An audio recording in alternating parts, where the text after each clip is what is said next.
लगातार जब भी अजीत पवार का जिक्र हो रहा है या कोई भी अजीत पवार के बारे में कोई भी अपनी याद को साझा कर रहा है तो आंखों में बरबस आंसू जरूर आ रहे हैं। ये बताया जा रहा है कि अजीत पवार कितने अच्छे नेता थे, कितने मंजे हुए नेता थे, कैसे जनता से कनेक्ट करना जानते थे। अब आपको हम ये भी सुनवाते हैं वो चश्मदीद क्या बता रहे हैं, उस चश्मदीद की बात जिन्होंने बताया कि आखिर कैसे हुई अजीत पवार के शव की पहचान। इस महिला के मुताबिक उन्होंने ही सबसे पहले प्लेन में आग देखी और पुलिस को खबर भी दी। माणसं आहेत ना एरोप्लेनची, त्यांना फोन केलं, त्यांना कळवलं, ते नंतर आले पोलीस, हे आले, मग ते अग्निशामक आला आणि ते खूप मोठा म्हणजे जाळ झालेला 15 मिनिटं असा विजत नव्हता, ते सगळे आले असे म्हणजे उभा राहिलेले, मग नंतर विजवला आणि ते पोलीस आल्यानंतर आमच्या घरी आले, म्हणले पाणी द्या, मग आम्ही म्हणजे आम्ही एवढा मोठा जाळ झाला की म्हणजे बादल्या नेल त्या पाण्याच्या, पण आम्ही काहीच करू शकलो नाही, तरी पण त्या दिल्या आणि साईडला एक बॉडी पडलेली ती पाहिली, पण म्हणजे ते आम्हाला माहित नव्हतं कोणाची आहे, पण ती नंतर कळलं की अशी दादांची बॉडी होती आणि ते फक्त वरचं मुंडकं असं ते साईडला गेलेलं आणि खालची बॉडी होती ते पूर्ण फुगलेली आणि असे त्यांचे म्हणजे हातपाय असे मोठे झालेले सगळं ते पाहिलेलं। नंतर त्यांनी मग आम्हाला कापड मग आम्ही कापड ब्लँकेट ही नवीन। तो चश्मदीद को आप सुन रहे थे, उन्होंने बताया कि सबसे पहले वो मौके पर पहुंचती हैं, उन्होंने जैसे ही प्लेन क्रैश देखा आग बुझाने की कोशिश की, पुलिस को इन्फॉर्म किया गया और 15 मिनट के बाद आग बुझाई जा सकी। घड़ी से ये पहचान हुई कि अजीत दा का वो शव है, उनके पार्थिव शरीर को विद्या प्रतिष्ठान में अंतिम दर्शनों के लिए रखा गया है और सीधी तस्वीरें भी हम आपको दिखा रहे हैं जहां एक तरफ देवेंद्र फडणवीस पहुंच चुके हैं। सबसे पहले वो उस जगह पर जा रहे हैं जहां पर ये पूरा हादसा हुआ है और उसके बाद अस्पताल भी जाएंगे और परिवार से भी मुलाकात करेंगे। महाराष्ट्र के राज्यपाल इन तस्वीरों में नजर आ रहे हैं। आचार्य देवव्रत महाराष्ट्र के जो राज्यपाल हैं वो भी मुख्यमंत्री देवेंद्र फडणवीस के साथ पहुंचे हैं बारामती में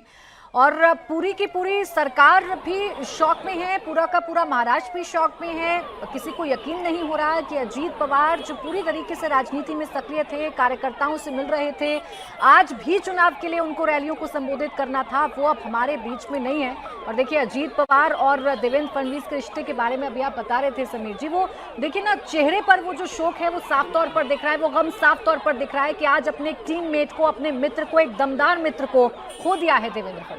निश्चित रूप से देवेंद्र फडणवीस का चेहरा बता रहा है कि वो कितने इस समय उदास और दुखी है। और कल अभी देवेंद्र फडणवीस बता रहे थे कि कल ही उनकी अजीत पवार से किसी विषय को लेकर बातचीत हुई और उन्होंने कहा था कि मैं अभी लौट कर आता हूं बारामती से, उसके बाद बैठते हैं। तो मुझे लग रहा है कि इस तरीके से जिसके साथ आप लगातार राजनीति कर रहे हो, जो आपके सरकार में आपका एक सहयोगी है, आप मुख्यमंत्री, वो उप मुख्यमंत्री है, संगठन में आप में गठबंधन की सरकार चल रहा है, तमाम गठबंधन को लेकर चर्चा होती होगी, सरकार के कामकाज को लेकर चर्चा होगी। वित्त मंत्रालय जैसा बड़ा महत्वपूर्ण मंत्रालय अजीत पवार के पास था, तो उसको लेकर अजीत पवार से चर्चा होती होगी। रोज जब कैबिनेट की बैठक होती है और तमाम तरह के कार्यक्रम में जब मुलाकात होती होगी, रोज लगभग एक बार देवेंद्र फडणवीस और अजीत पवार आपस में संपर्क में रहते थे। ऐसे समय में अब देवेंद्र फडणवीस को स्वीकार करना बहुत मुश्किल होगा कि वो उनका जो लेफ्टिनेंट था, जो सहयोगी था, जो उप मुख्यमंत्री था, उनके शिंदे भी नजर बिल्कुल वो अचानक से चला गया है। एकनाथ शिंदे के लिए भी ये बहुत दुख की घड़ी होगी कि तीनों की एक जो टीम बन गई थी, मतलब भले अलग अलग राजनीतिक दल से तीनों थे, एकनाथ शिंदे शिवसेना लेकर आए थे, अजीत पवार एनसीपी लेकर आए थे, देवेंद्र फडणवीस भारतीय जनता पार्टी के सबसे बड़े नेता और मुख्यमंत्री रहे, उसके बाद भी लेकिन मुझे लगता है कोई विवाद नहीं रहा। तीनों ने इस तिकड़ी ने महाराष्ट्र की राजनीति में जिस तरीके से सामंजस्य के साथ सरकार चलाई, आपसी मतभेद भी कई विषयों पर रहे, बंद कमरे में बैठकर जिस मतभेदों को सुलझाया, कभी सार्वजनिक रूप से एक दूसरे पर आरोप प्रत्यारोप नहीं लगाए, तो मुझे लगता है कि उन्होंने एक सार्वजनिक गरिमा का परिचय दिया, साथ में मिलकर राजनीति करी और ये बात मान रहे थे, चाहे वो एकनाथ शिंदे हो चाहे अजीत पवार, कि भारतीय जनता पार्टी के साथ हमें लंबी राजनीति करना है। 2047 का जो विकसित भारत का लक्ष्य प्रधानमंत्री नरेंद्र मोदी ने रखा है, उसी लक्ष्य को लेकर महाराष्ट्र को विकसित बनाना है 2047 तक, और उस दिशा में क्या मिलकर हो सकता है, उसी कोशिश में अजीत पवार थे, अपनी पार्टी के साथ थे, लगातार वो केंद्र के नेताओं से संपर्क भी रहते थे, दिल्ली दौरा भी उनका अक्सर होता रहता था। उनकी वाइफ जब राज्यसभा सांसद बनी थी पिछले साल, तब भी वो दिल्ली आए थे और कह रहे थे कि भाई मैं लगातार दिल्ली आते रहूँगा। बोले मेरा आधा हिस्सा तो महाराष्ट्र में और आधा हिस्सा मेरा दिल्ली में आ गया है, तो मेरा दिल्ली चक्कर लगता रहेगा। लेकिन अब ईश्वर को कुछ और मंजूर था, मतलब 66 की उम्र में पूरे तरीके से स्वस्थ है। 24 में से 18 घंटे काम करने वाला वो नेता था जो रात की 2 बजे तक लगातार काम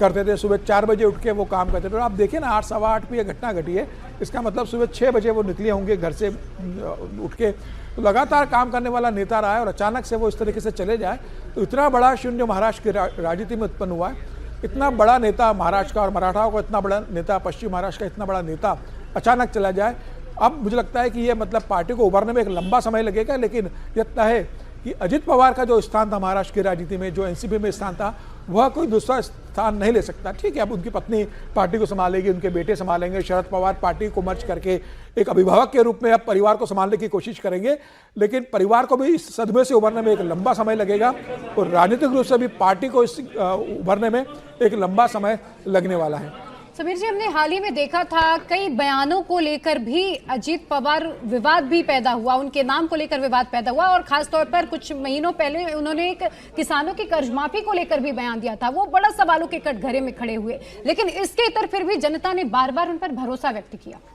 देखिए, महाराष्ट्र की जनता और खास तौर से अगर पश्चिम महाराष्ट्र की बात करें और जो अजित पवार को जानते थे, उनकी राजनीति को जानते थे, वो इस बात को समझते थे कि अजित पवार मन में कुछ नहीं रखते, वो बहुत मुंहफट थे। दिल के मतलब जो दिल में आ गया वो बोल दिया। वो ये देखते नहीं थे कि भाई इस समय मीडिया वहाँ पर है, सार्वजनिक कार्यक्रम में मैं मंच से बात कर रहा हूँ, वो खुलकर बोल देते थे और वो इस बात को स्वीकार भी करते थे बाद में कि कई बार मेरे स्पष्ट बोलने के कारण पार्टी को असहज करना पड़ता है, सरकार असहज होती है, मुझे इसके लिए परेशानी झेलना पड़ती है। लेकिन उनका स्वभाव था, वो घर में भी ऐसे थे, सरकार में भी ऐसे थे, दोस्तों के बीच में भी ऐसे थे, समाज में भी वो ऐसे थे। उनको जो लगता था वह बिंदास बोलते थे। इसके कारण कई बार वो कंट्रोवर्सी में भी आए। पार्टी को भी कई बार ऐसी स्थिति हुई कि देवेंद्र फडणवीस को जवाब देना मुश्किल पड़ा इस बात को लेके, लेकिन स्वभाव था उनका जिस तरीके से बोलते थे। लेकिन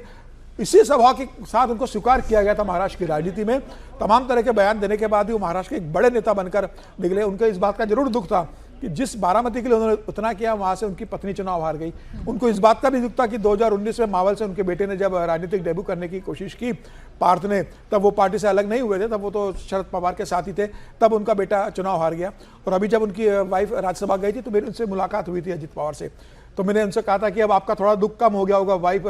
लोकसभा तो हार गई लेकिन आपने राज्यसभा भेजा है। तो बोले समीर अभी आधा दुख कम हुआ है, बेटे को अगला चुनाव में लड़वाऊंगा, उसको भी जो लोकसभा में लेकर आना है, या उसकी इच्छा होगी तो उसको मैं महाराष्ट्र की राजनीति में